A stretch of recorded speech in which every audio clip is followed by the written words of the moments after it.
Closing out another edition of the Roll Jays podcast brought to you by Pixel Fire Marketing. Casey Matthews, Jimmy Allen, Alex Drake with you here. Uh, when we talk about this season and we talked about the sixth man and guys coming off the bench, there was a lot of people that felt like the depth of this bench was better than it was a year ago. There was a lot of people that expected an advancement from both Fred King and Francisco Farabello, and there was a lot of people that were very happy about the addition of Isaac Trout. And as this season has kind of gone along, and there may be other underlying reasons behind what I'm about to say that we're not going to talk about, that maybe we haven't even seen, but it kind of feels like those numbers are dwindling. Francisco Farabello's gotten less minutes than he has all season over the last 3 games. Fred King has gotten less minutes than he has over the last 5 games. And we've seen the addition of Jason Green. Now, Jason Green was a redshirt a year ago, and we didn't really know what he was going to give to this team. And he had some health issues at the beginning of this season. But even in the last couple of games, we've seen a small ball lineup where Jason Green's even playing the 5. Now, we talked about it in the opening segment today about the struggles of this team offensively. I wonder how much of it is Mac looking for a new spark and something different, or maybe Jason Green is just giving them something in practice that they're not seeing from a Fred King or from an Isaac Trout to some degree. When we talk about a guy who is a redshirt freshman seeing more playing time, Casey, for you, what do you think that says about this team right now? Well, I mean, one, Jason's a very athletic 4-man is really what he is. The 5-man lineup, I don't remember. I don't remember seeing it. Maybe it was at St. John's. Yeah. Then I don't know. Okay, because I don't remember seeing it at UConn. I think some of that is matchup oriented because Soriano's not that big, Yeah, he's and not Dominic so Klingon. Yeah. no. So, but no, I mean he's athletic, so he gives you, and big. Like Mason's super athletic, but doesn't quite pack the physical punch. And I think against the St. John's team, you have to be physical. I mean, Coach Patino's teams are known for the physicality and toughness, and so I think that's probably some of it. I mean, Mason's been okay lately. I mean, not great. I think there's some drop off there, but yeah, I mean, I think it just tells you like Mac's gonna roll with guys that he trusts, and I think in that situation he's probably looking for a little bit more physicality and still without losing the athleticism. And I think if you go to Isaac, he still gives you that 3-point threat. He's just not as athletic as Jason, and not quite as physical yet. That'd be my guess, but I don't have a definitive one. Alex, when we talk about the UConn game, Creighton's bench gave them 5 points at all game from Francisco Farabello, Isaac Trout, 0 for 1 from 3, Jason Green, 0 for 1 from the field, Fred King, 0 for 2 from the field. And then obviously Josiah Deltzler and Jonathan Lawson kind of got up in mop up duty, but Farabello still gave you 20 points. We saw this a year ago where it was kind of the 5 starters and then Francisco Farabello at the end of the season and maybe some pickup minutes for other guys. When we look at this last week or two, do you think that's the best move going forward for this coaching staff? No, I think you got to find some more bench production outside of Francisco Farabello. Whether that's Fred King, Isaac Trout, or Jason Green, I don't think it really matters. But in response to, you brought up the minutes decreasing for a bunch of those guys. I think Francisco's minutes decreasing is a direct correlation between Stephen Ashworth actually looking significantly better these last 4 to 5 games than he has. Led Creighton in scoring against a game UConn team, scoring 14 points. Yeah, I think Fred King. I want to see Fred King, force questions from us, like why is he not playing more? But then when you see his 2 shot attempts at UConn, you wonder if maybe when he's on the court he's pressing too much to make an impact instead of just letting the game come to him. Because that first one in the first half was just really bad. Which is something we've seen Ryan Kalkbrenner do early in his career too. So I mean that's just kind of a mark of a young guy for sure. It is. It's natural. Isaac Trout, I'm right there with Casey. I think you're losing some athleticism there. But I will say with Jason Green, at least during the St. John's game, one thing I noticed was every dead ball situation he was on the court, or him and Baylor Shireman were collaborating heavily. They were always talking to each other while walking up and down the court on a dead ball situation.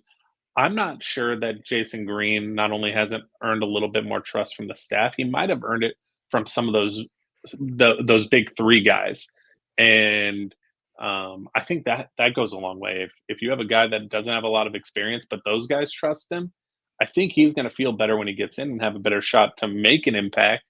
But yeah, I think the biggest reason why you're seeing him more is he's a different look. There's not a lot of film on him.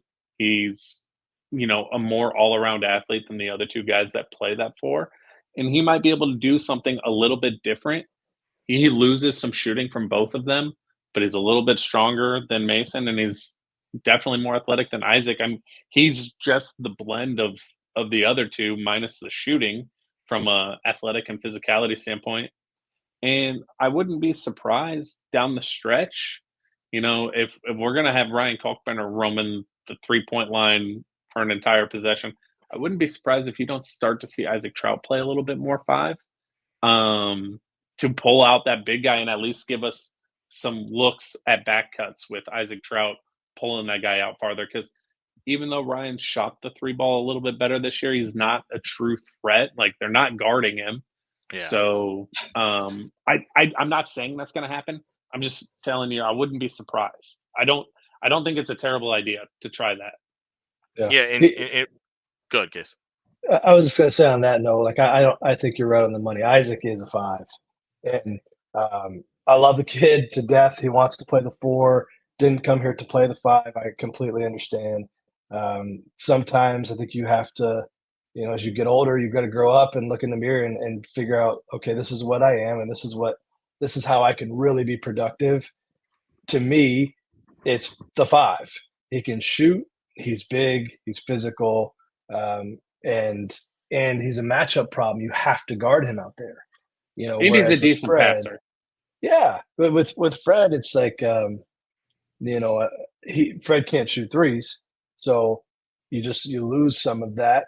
I mean, I think at the 5 spot, Ryan Kalkbrenner is he's if he's not the best, he's the second best 5-man in the league. So I mean, he's gonna play the minutes. And Fred's going to get what's left. And I don't think that's as big of a knock on Fred as it is just the fact that Ryan Kalkbrenner is one of the best players that's ever played here.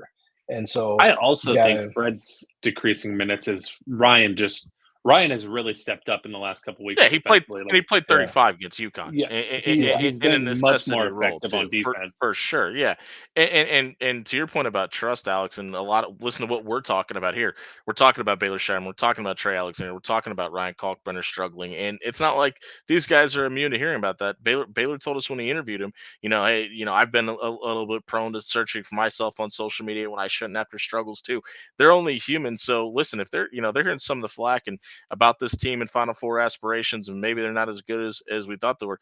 Maybe a little bit of them going to the coaches and saying, "Hey, listen, we need Jason to be in this situation. We need Isaac to be in this situation. This is what every time Matt calls a timeout, it feels like he grabs somebody different to get a little bit more insight into what we're seeing out there on the floor, and it feels like maybe it's a little bit of those guys going to bat for a guy that's showing something in practice too." Yeah, for sure. Casey, you can touch on this a little bit more. But I feel like this right around this time of year, this is kind of where Mac, starts to push some buttons that he let guys try and figure out through the year, and he really starts to dial in and get a little bit harder on guys. Am I wild in thinking that, or kind of what's going on in his head in your experience right now? Shoot, I wish I could tell you that. I mean, I don't know if it's a time thing as much as it is a maturity thing and figuring out, like Matt. To me, that's what makes Mac such a good coach. Is yes, X's and O's. I'll say it. I think he's brilliant, especially offensively.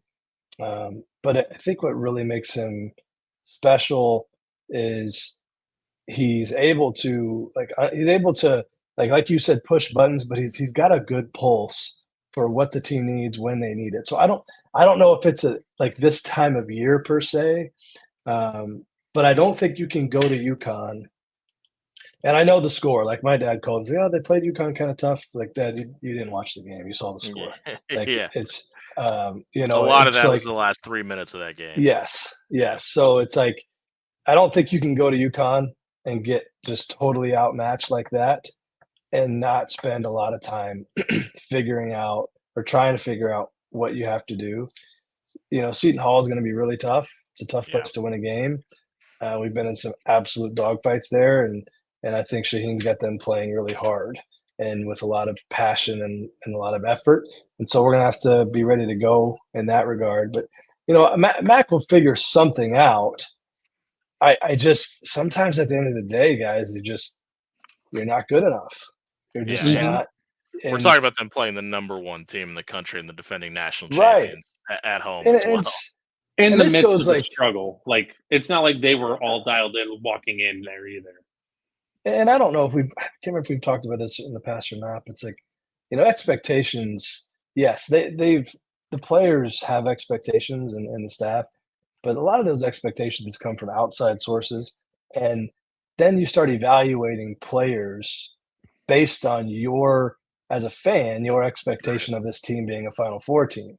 You know, I'm on Twitter and Instagram, and I see the stuff, and people are killing Stephen Ashworth, and I just one we've had him on the show. We know him personally.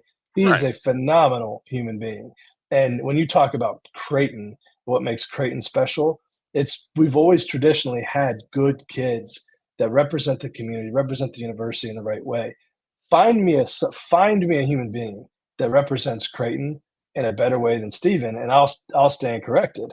But so I think you got to be careful of like what you really want, and I think he's got to have the time to play through the struggles. You know, when you look at the UConn game, like Steven was on the court for the highest plus minus ratio on the team. That Correct. was only 3 points, but Steven was on the court.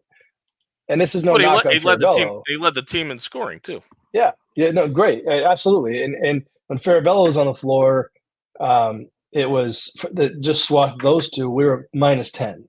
So you know, I think it's another one of those be careful what you wish for type of deals. Like Farabello just didn't have the best offensive game. It happens because in the St. John's game, I think we were +12 with Bello on the floor. So Right. it's Wait, not wait, it's you and his know plus minus from last year this year is down too. So Francisco is it Farabello just isn't giving you. And listen, he was the biggest plus minus guy from a year ago anyway. So yeah it's kind of one of those things that it's maybe more of it just evening out than Francisco Farabello having a yeah struggle too.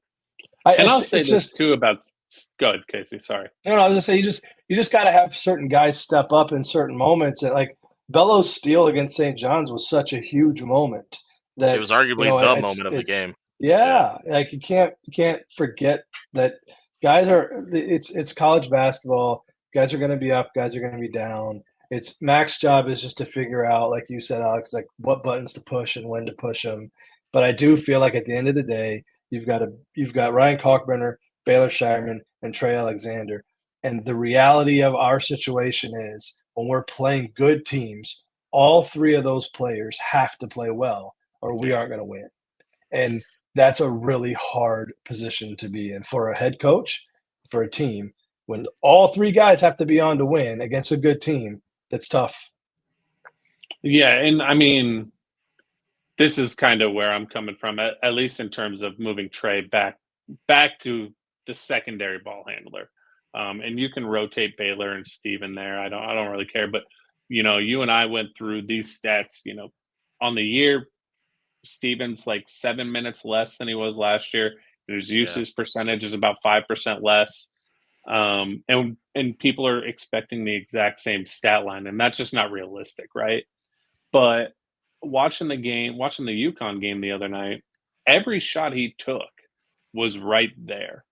And it reminded me of an old JJ Redick quote, as much as I hate JJ, but he used to say, like, when I go out for warm-ups, if I'm missing long or short, I know I'm dialed in. If I'm off left or right, it's going to be a bad night.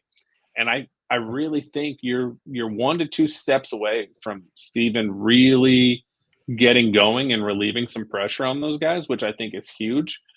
But I also don't think you get that if he is your fourth or fifth option Sure. I think he has to be legitimately involved in the game plan and not just hoping for something to come his way. I think making him more of a priority, and I'm not saying he needs to take 15 shots a game. That's not at all what I'm saying. Right. But making him more of a focal point in this offense is going to free up Baylor some, free up Mason some. And Steven, as much as we say Steven doesn't get to the rim like Ryan Nembhard, Steven did a great job against UConn getting to the rim when he wanted to. Sometimes I think he pulls back off the throttle, and I don't know if you get that aggressiveness out of him that makes him thrive if he is your fourth or fifth option. Yeah. He made a great play late that he missed the layup on the scoop underneath, and it's and he hit that same layup twice in that game. Yeah, I guess. Yeah, you're right. And like his transition layup where he split the defense was the fastest burst I've seen out of a Creighton player all year. Yeah, I just think he's got to keep the ball alive, and hopefully he understands that and he's taking a step there, because if he can do that like he did against UConn, we call it a Nash dribble, where he can dribble underneath and come back out and keep the offense moving and not jump stop and pivot and look for it. Just stalls everything out. He's got to keep that dribble alive and be able to move and boogie with it a little bit. And if he can do that, then I think the offense can take another step. We're still in January, so hopefully they can keep getting better. But like you said earlier, Jimmy, the depth just isn't there, and so you're going to have to rely on your big three. Yeah, the thing I'm most intrigued about after our conversation with Ryan Miller following this game was he said to Alex and I that every single coach on this coaching staff is going to sit down before we get to New Jersey and discuss why we're struggling right now. And I'm excited to see if there's anything new that we see inserted for that game against Seton Hall and what that looks like and if it works too. But this has been the Roll Jays podcast. Thank you very much to Kristi Bernthal Booth for joining us today. For Alex Drake, Casey Matthews, I've been Jimmy Allen. We'll catch up with you next Friday here on the Roll Jays podcast, brought to you by Pixel Fire Marketing. Do you need a customized online marketing plan and creative campaigns to help scale your business and achieve goals in 2023? Pixel Fire Marketing can not only help you achieve those goals, but we will help you crush them this year. Pixel Fire Marketing lives and breathes digital marketing. Pixel Fire Marketing has experts in strategic content creation, social media marketing, and website development. Check out Pixel Fire Marketing today and attack marketing in 2023.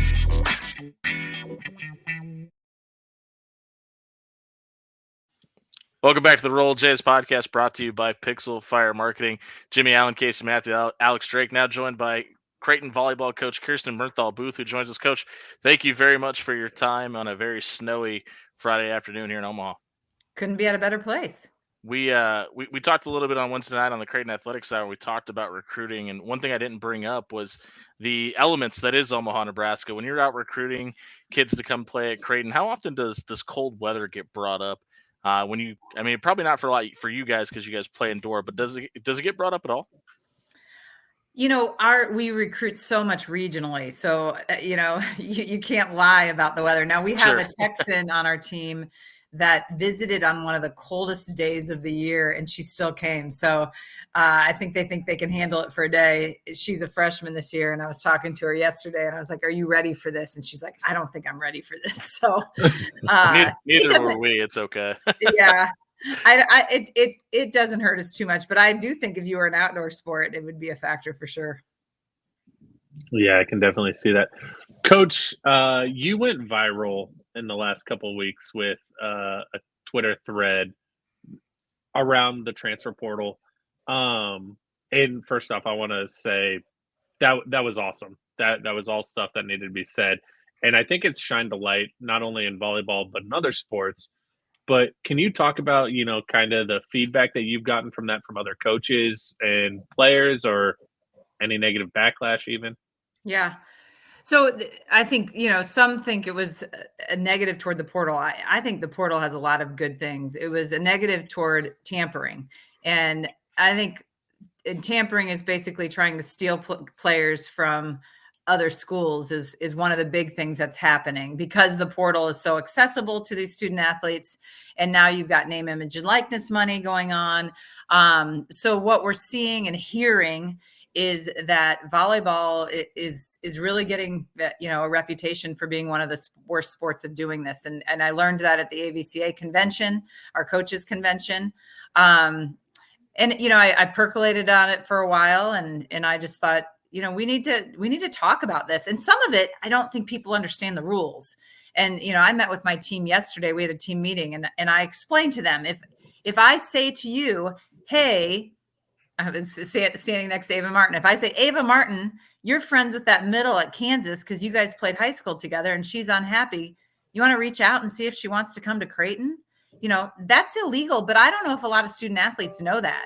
So some of it's education. I was telling my husband, my daughter's going to go to Northern Iowa next year to play volleyball. I said, if our club coach called after a year and said, hey, this bigger school has watched Reese for a year and is interested to see if she wants to transfer and get a scholarship, I said, what would you think? And he'd think, well, that's pretty cool that someone wants her. And I said, yeah, that's illegal, right? Like that can't happen. So I think we have to educate, because there's going to be people that cheat. And that was some of the backlash, Alex, was this is what it is now. This is going on, deal with it. And I think there is that percentage of people that are just going to try to break the rules and hopefully not get caught and not leave a paper trail and all those things. But I think we have a lot of good people in this sport that want to do the right thing.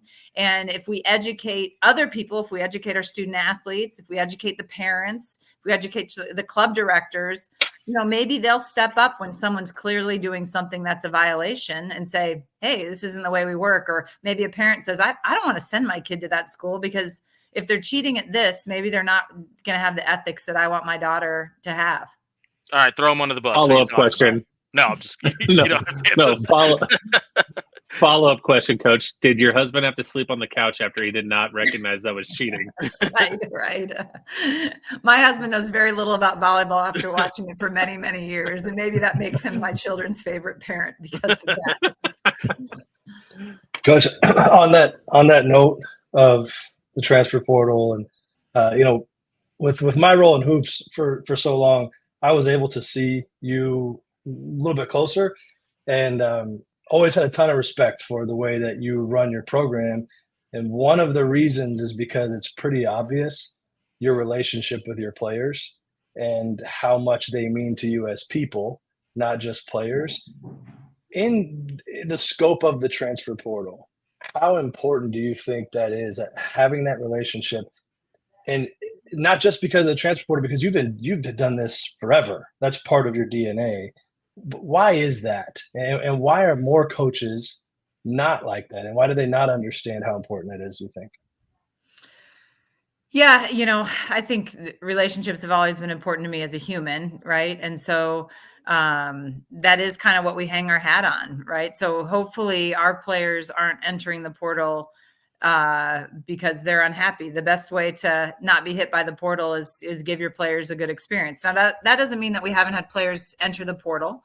It doesn't mean that everyone is happy every single day in our program. But I think, when we get totally caught up, I think you can win doing things the right way and loving your athletes and all of those things.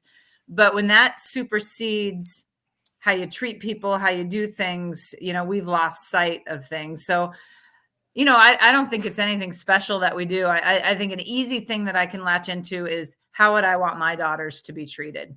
And does that mean my kid's going to play all the time? No, but hopefully the coach will communicate when they're not going to play. If my kid has questions, hopefully the coach is going to care if my kid's the last kid on the bench, if she's sick. So things that I think as a parent we would want for our kid. It doesn't mean it's going to be easy. It doesn't mean that, again, a lot of times playing time's the issue, right? You know that, Casey. It doesn't mean my kid's going to play, but you just hope your kid's going to be treated with love regardless of whether they're playing or not. And so that's something that's really important, not just to me, to our entire staff, that every kid feels valued. That doesn't mean kids aren't disappointed that they want to be in a different role. Maybe they don't think it's fair. But trying to, have candid conversations of like, hey, you're neck and neck with this kid. I have to make a decision. I'm going this way. And I know it's really hard for you. I can empathize with that, but I still need you to be a good teammate. And it doesn't mean I don't love you. It doesn't mean you're not going to get opportunities, but right now, this is the decision that I'm making. Kristi Bernthal Booth. And to follow up on that, how much easier are those conversations to have when you've had the other conversations about who are you as a human being, and when volleyball isn't at the end all be all between your relationship? Do you feel like it's super important? I think that's so huge in everything. I always say that if they know that you care about them, I mean, how many times have coaches said this, right? You can push them to the limit if they know that you love them, and you can't until they know that you love and trust them. They may, not want to do it. It's the same thing. If they know that you love them and care about them as a human, then that conversation of you're not playing hopefully isn't quite as personal, right? Like, this is not a personal decision. My job is to win. And I always start the year telling that to the team. And I say, look around, there's 18 of you, however many are on the team. All of you want to play. All of you are not going to play. And I know it's going to be hard. But you have to understand this is not personal. It's going to become personal for some of you. You're going to be mad at me. You're not going to like me, but understand it is not personal. Whether you play or not does not dictate my love for you as a human. And so we kind of start with that. And sometimes in meetings, I have to say, I can remember talking to a kid a couple of years ago saying, this is getting really personal for you right now. And she said, yep, it is. And I said, I get it. And you don't think it's fair and it stinks. I do want you to know that I love you, even though I know you're really upset with me right now. Similar conversations that I have with my daughters sometimes, right? Speaking of that, and Kristi Bernthal Booth, the head volleyball coach at Creighton, joins us here on the Roll Jays podcast. You obviously have seen both sides of the recruiting process now, being in your position at Creighton as long as you have. But as you mentioned, your daughter is heading off too. As I have something just fall on me here, we're gonna go ahead and edit that part out. I'm gonna re-ask this question. You've obviously seen both sides of the recruiting process, having to be a head coach for as long as you have, as well as obviously your daughter went through the recruiting process and she's headed off to Northern Iowa. What was the difference between being the head coach in the process and being a parent in the process?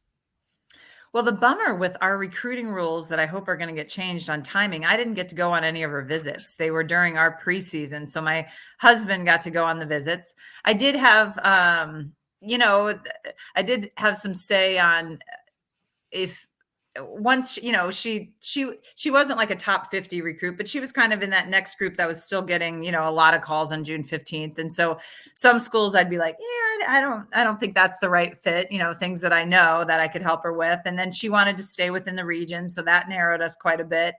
But, I think what it did for me as a coach was it made me reflect on what I tell families when they come visit. Am I telling my daughter the same thing that I'm telling this kid that I want to have come to Creighton? And I think I am. I think we have this adage of pick the school, not the program. Right. I totally disagree with that within a Division I. You guys know that this is so many hours of their college experience. And if you don't pick an environment that's healthy, it's going to destroy, even if you're at the best institution, you are not going to love your experience in college. And college is such a hard, grueling, but wonderful time. So it was really important for me, for Reese, and she did have the luxury of, I know coaches, so I could say, these are all programs that I think really highly of. So why don't you dive into these programs? So that's kind of what she did. And then at that point it was figuring out, and she came down to 3 schools. She liked them all. I'm sure like others, kids, there's pros and cons to all the different schools. So she was weighing that. And it really came down to her decision of where she felt, I think, most connected to the players and the coaches. And I talk a lot about winning is fun. One of the schools she was looking at doesn't win a lot. And the UNI wins a lot, right? And then so we discussed that. Are you okay losing a lot? I don't know if I want to do that. And then the other thing was playing time, right? So if you want to go to a top 20 program, you could walk on and be a valuable part of their program, but you're probably not going to play a lot. Now they might tell you that you can earn it, but let's call a spade, Reese. Let's look at your height. Let's look at the challenges that you have. They run a 5'1" and you're 5'8", right? Like just kind of giving it to her straight up.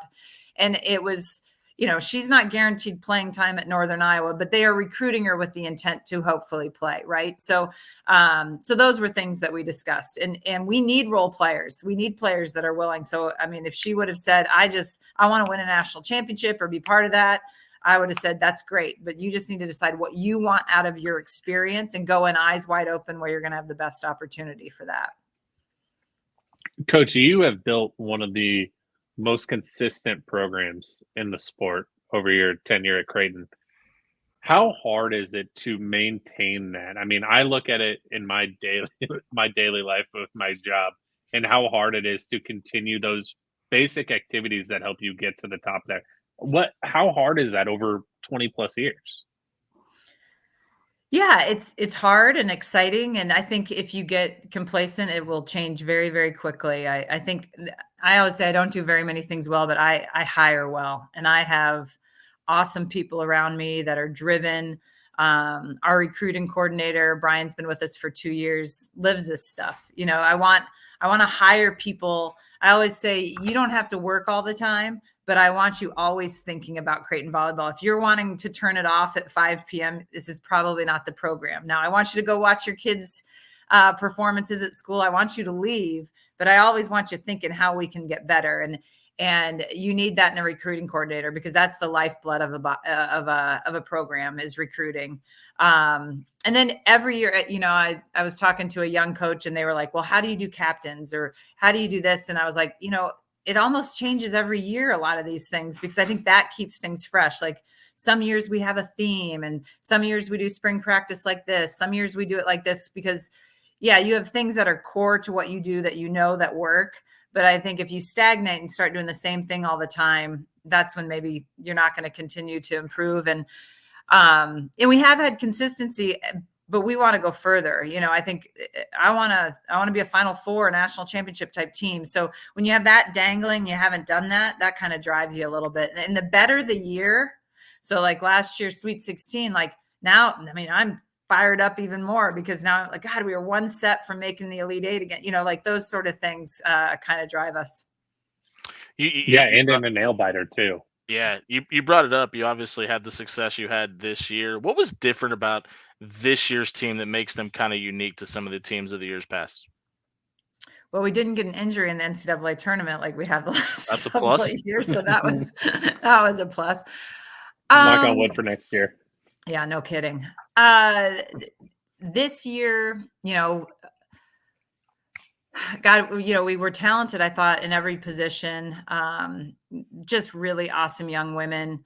But I have to say, like, I've felt that way as far as just culture of great women for, we fortunately haven't had a really difficult player in many years. And I think our team's really protective of that culture.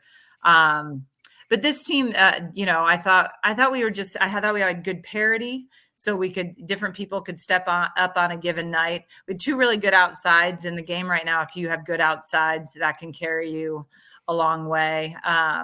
But I think, that's going to be key for us next year is that we can have weapons all over. As soon as you have a weak spot on the court, and I'm talking to go like really far in the tournament, teams can start collapsing on on those players that are carrying load. So we got to make sure that we have offense everywhere. And then, the setter's job at that point is wherever they're going, because teams would scheme us different ways. They'd release one direction and then we'd just go to the other person. I remember at St. John's, they were releasing out to Kiana Schmidt on the slide. And Kendra kept setting the slide. And I finally in the huddle at some point was like, Kiana doesn't need another set. Like she gets it. She does not need a set until they figure out that they have to go block our outsides with four hands. We are setting the ball to the outside every time. And, like for them understand sure. If a team's not going to defend us, we're just going to do it over and over again.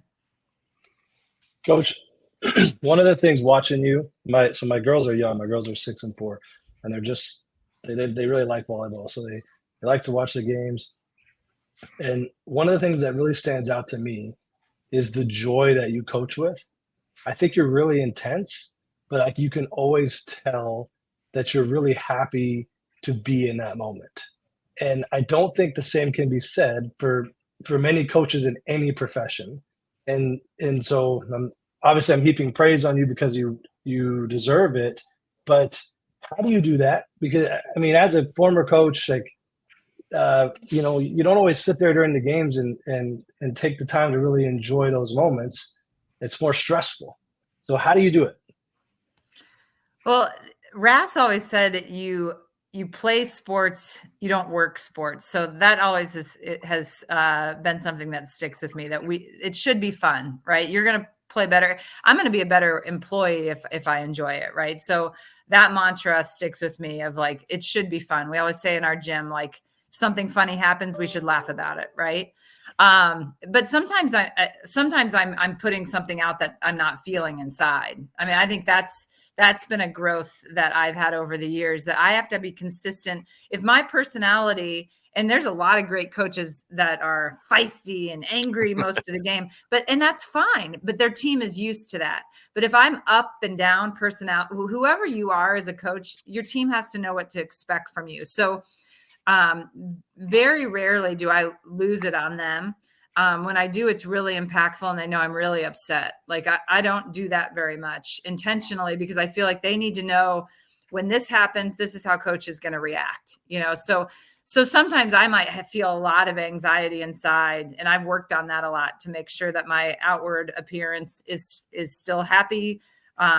Happy is maybe not the word, but confident and upbeat maybe is a better way. You know, we've got, you know, a moving forward sort of mentality, but that's been something I've worked on. I've had discussions with the team, because some people are adamant you should not be standing. It stresses your players out if you stand in volleyball. Some coaches sit.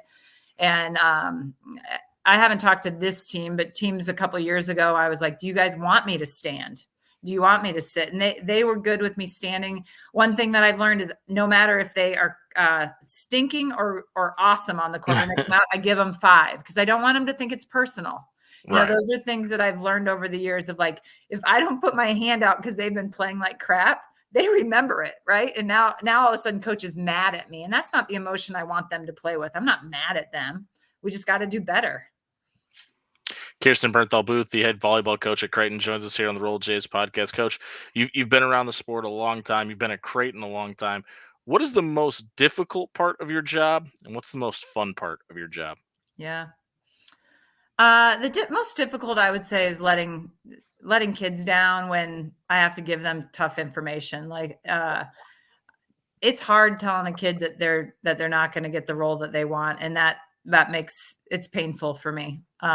So I think that's the hardest part, for me. I mean, there's other hard within it, but, and even if they get it, it's still, I don't like disappointing people. And so Sure. that's hard. Gosh, the most fun. Some big matches are definitely fun when you win some big matches.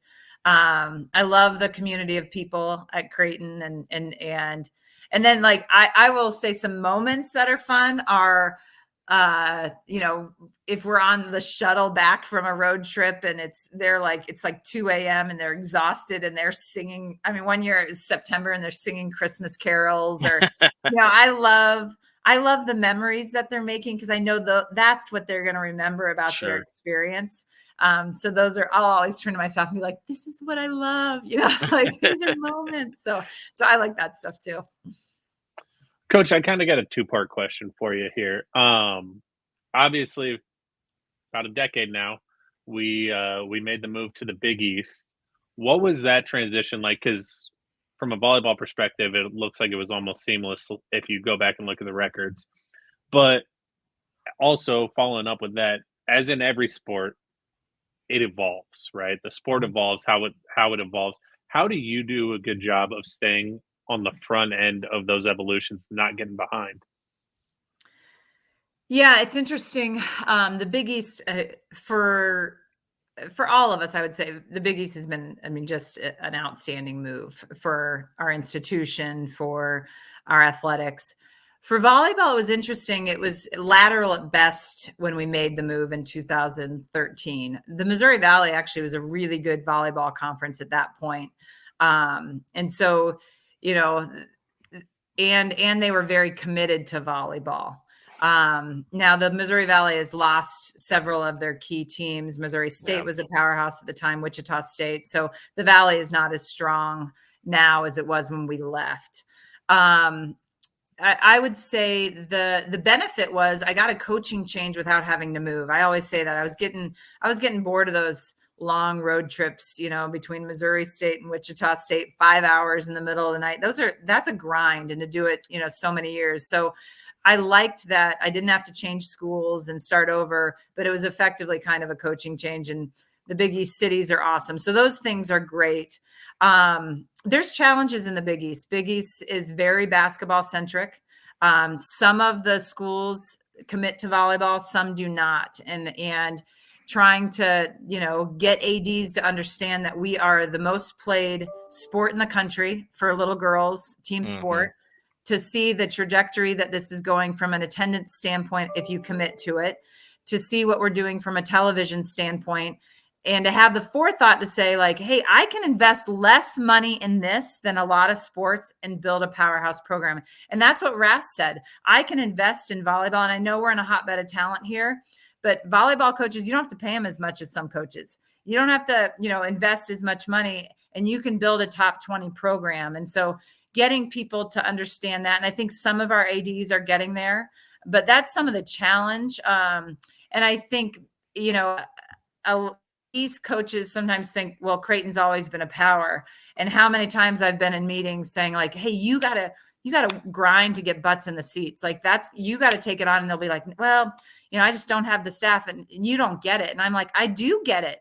When I came to Creighton, we were playing in front of 50 people. Like, we have to grind as coaches and make things happen, build relationships. How do you get creative? How do you move from 50 people in the stands to 200, and then go from 200 to 400, and, all those different things. So my role in the Big East now is to kind of push. And sometimes I would say the coaches don't really like that. Marquette and Creighton are definitely pushing the limit in the Big East of what we can do.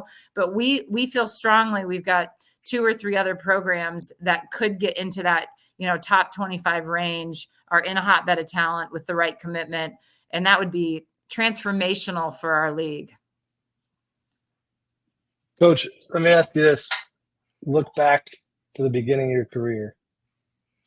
What would you tell yourself then, knowing what you know now? And it doesn't necessarily need to be about volleyball, but I think it's always fun to sort of look back at where you started. And then there's times I remember for me where you're nervous, and there's really no need to be nervous about where your career is going. But I'm interested to hear, your career has been interesting to follow. You've done such great things here. What was your mindset before? Yeah. Communicate more. I think those were big mistakes that I would make as a younger coach, of communicate. I'd say don't stress as much, but I think that's part of the journey, and I always, and I believe this, my most difficult situations in coaching, and maybe in life, but particularly in coaching, is when I've learned the most and become better for it. My future players have reaped the benefits of the mistakes that I made, maybe with a player prior to them. So I don't know if I have any great wisdom. I think when I had my kids for the first time, like when they were little, I dealt with a lot of mom guilt, and maybe just telling myself that they're going to turn out and they're going to be okay. Some of them we're not sure yet. They're still in that adolescent stage, but I'm confident we're getting there. But those were hard times. I luckily have an amazing husband who's always supportive. And when I make last minutes, I need to go recruit, he never makes me feel bad about it. His first response is, okay, I got this. And so I've been really fortunate. And Creighton's been such a wonderful place to be. And that's why I've stayed and hope to be there for a long time, and hope to take the program to bigger heights. That's the head Blue Jay herself, Kristi Bernthal Booth. Coach, thank you so much for your time. We greatly appreciate it. We look forward to a very exciting season next year as well. Thanks for having me on, guys. We'll be right back to wrap things up Coach. here on the Roll Jays podcast, brought to you by Pixel Fire Marketing.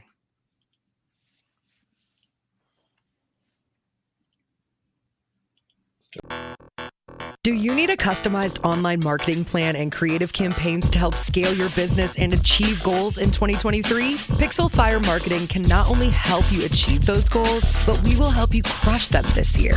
Pixel Fire Marketing lives and breathes digital marketing. Pixel Fire Marketing has experts in strategic content creation, social media marketing, and website development. Check out Pixel Fire Marketing today and attack marketing in 2023.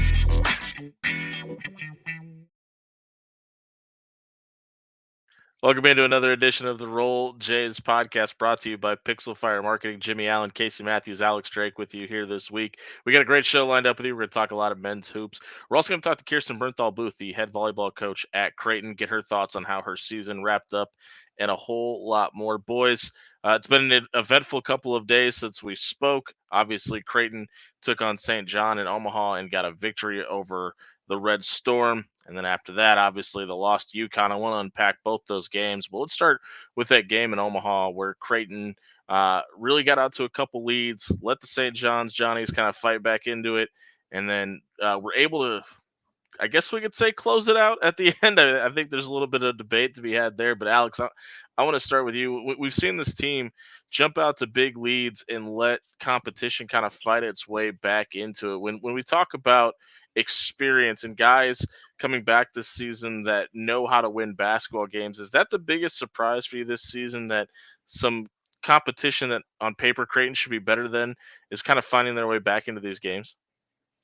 Yeah, I mean, not even that. I mean, not even just teams that they should be, but like, you had a good lead at Marquette. You had a very solid lead against Villanova.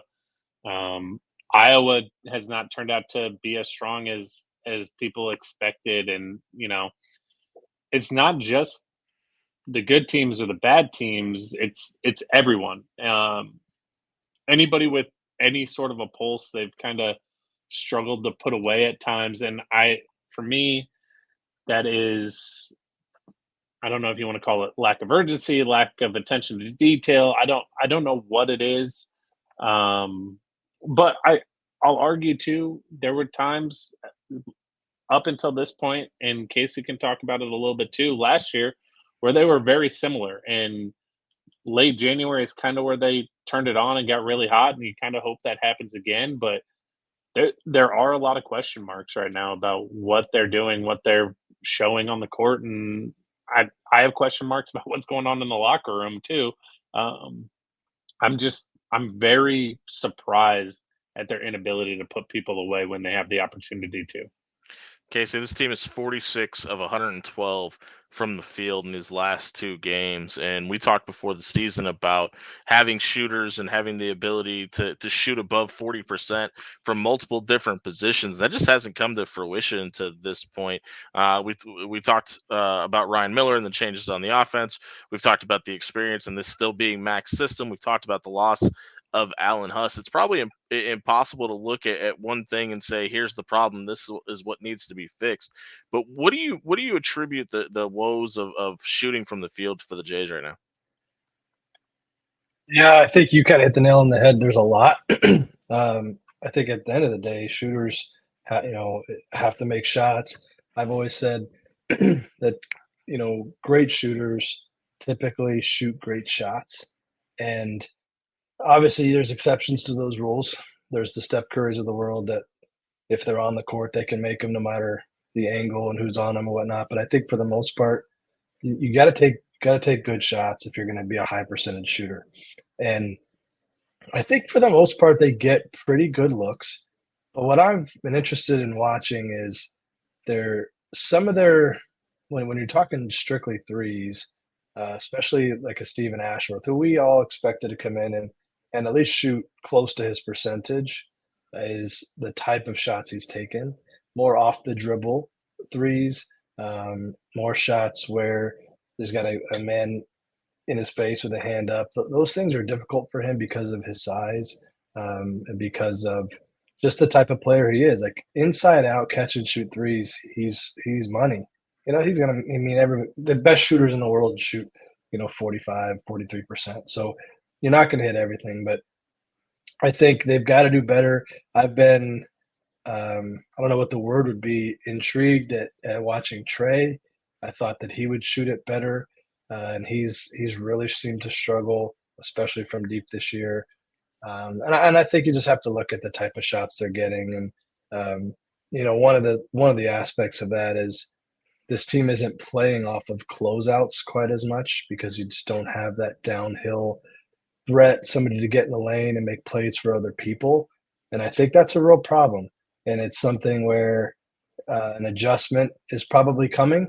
And I've mentioned it in the past where I have some ideas, but I think at the end of the day, it's about taking really good shots and getting yourself in position to take those good shots. And I'd certainly believe Alan Huss not being there is a part, right? Like it is. Yeah. He was an offensive mastermind, if you will. But what he really did was, because Coach Mack is the man, and Coach Mack is calling the offense, but it's the prep going into it to give Mac a better idea of what we should run in these certain situations. And then it's also being a voice for him in game of what he's seeing, because Mac is trying to concentrate on both sides of the ball. So it's a long answer, but there's just, like you said, there's just so many layers. No, but yeah, and I think that's maybe the most important layer there is, we talked about, everybody that covers this team talked at length about the changes on the court and on the roster, and how much that was going to affect anything. And very few people were talking about the things behind the scenes that were going on with Jalen moving over to the defense, Alan Huss moving on, because we have seen so many guys leave this program and so many changes happen within this program, and it has been business as usual. And listen, Creighton's still sitting at 13-5. I mean, they've still had a very productive season. There's just been some head scratching moments within those 18 games. And the crazy thing about the two games that we're focusing on today with St. John's and UConn is St. John's actually outshot Creighton from the field at a 3% better rate from the field. And Creighton was only as much of a defensive masterpiece as UConn put on the other night out in Stores. They only shot 35% from the field, where Creighton only shot 34%. So when you're talking about almost a 20-point loss, that's usually not the case. So I would say the one caveat to the struggles Creighton's had offensively is their ability to play defense. Now, there's nights where there's question marks about that as well. But when we're talking specifically about the St. John's game in Omaha, and Creighton having to kind of keep their hand out and keep the Johnnies at bay to close that game out, I really wonder how much of a difference getting Ryan Kalkbrenner involved in the offense was the difference in that game specifically. Out in Stores, he only took 5 shots from the field, guys, and 2 of those were 3-pointers. Against St. John's, he shot 11 shots, and I'd really like to see Ryan Kalkbrenner get more involved in the offense. I know when we talk about Baylor and Trey and Ryan coming back, a lot of the reason was for them to be able to put more film on tape for the NBA and it show certain parts of their games. I think, like, when we're talking about Ryan Kalkbrenner taking 3-pointers, obviously you want to give him the ability to do that. I don't know if I want him doing that against UConn or against Marquette or against even Sunday in a game out of New Jersey when they go out to play Seton Hall. For me, I think this team needs to focus on winning this year before we start talking about anything in the future. Casey, what do you think about that? Yeah, I think that narrative is fair.